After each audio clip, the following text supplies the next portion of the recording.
The whole company of them rose up and brought him before Pilate. They began to accuse him, saying, "We found this man perverting the nation, forbidding paying taxes to Caesar, and saying that he himself is Christ, a king." Pilate asked him, "Are you the king of the Jews?" He answered him, "So you say."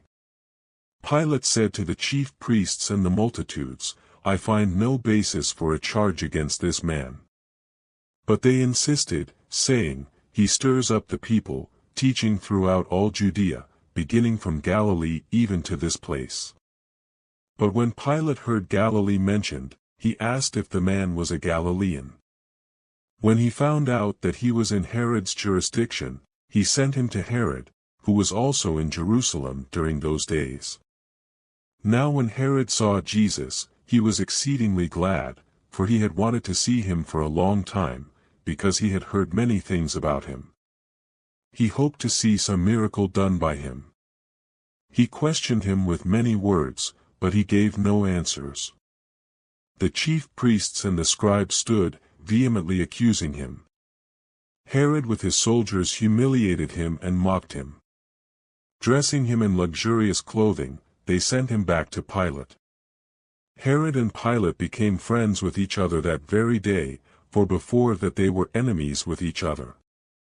Pilate called together the chief priests, the rulers, and the people, and said to them, "You brought this man to me as one that perverts the people, and behold, having examined him before you, I found no basis for a charge against this man concerning those things of which you accuse him.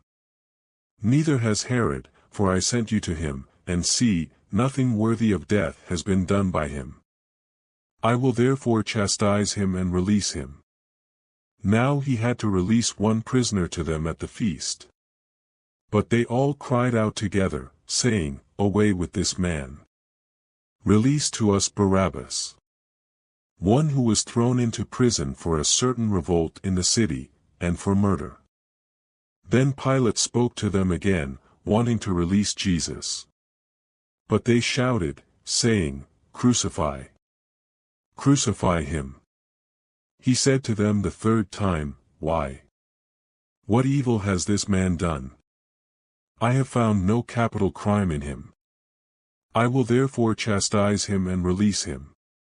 But they were urgent with loud voices, asking that he might be crucified. Their voices and the voices of the chief priests prevailed. Pilate decreed that what they asked for should be done. He released him who had been thrown into prison for insurrection and murder, for whom they asked, but he delivered Jesus up to their will. When they led him away, they grabbed one Simon of Cyrene, coming from the country, and laid the cross on him to carry it after Jesus. A great multitude of the people followed him, including women who also mourned and lamented him. But Jesus, turning to them, said, "Daughters of Jerusalem, don't weep for me, but weep for yourselves and for your children. For behold, the days are coming in which they will say, Blessed are the barren, the wombs that never bore, and the breasts that never nursed. Then they will begin to tell the mountains, Fall on us, and tell the hills, Cover us. For if they do these things in the green tree, what will be done in the dry?" There were also others, 2 criminals, led with him to be put to death. When they came to the place that is called the Skull, they crucified him there with the criminals, one on the right and the other on the left. Jesus said, "Father, forgive them, for they don't know what they are doing."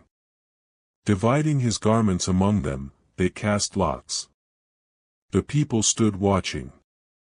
The rulers with them also scoffed at him, saying, "He saved others.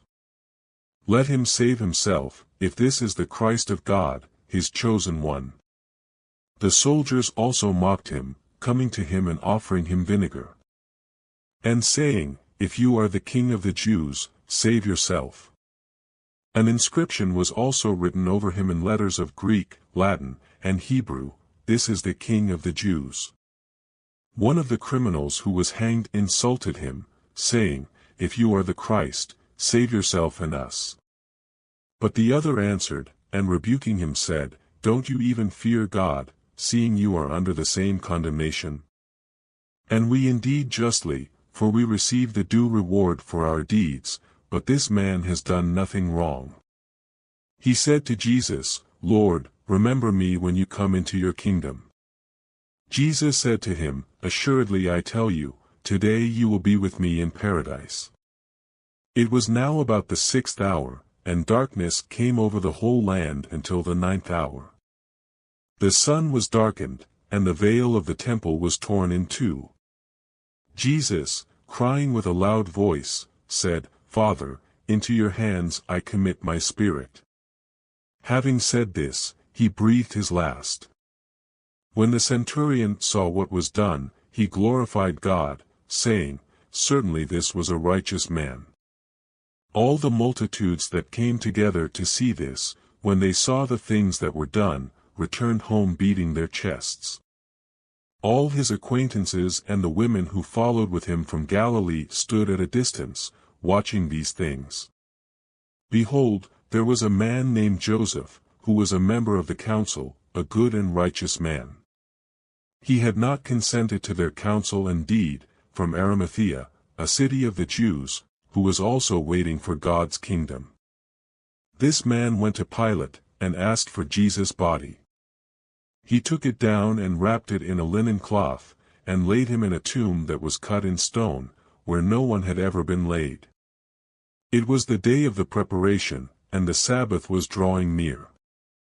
The women who had come with him out of Galilee followed after, and saw the tomb and how his body was laid. They returned and prepared spices and ointments. On the Sabbath they rested according to the commandment.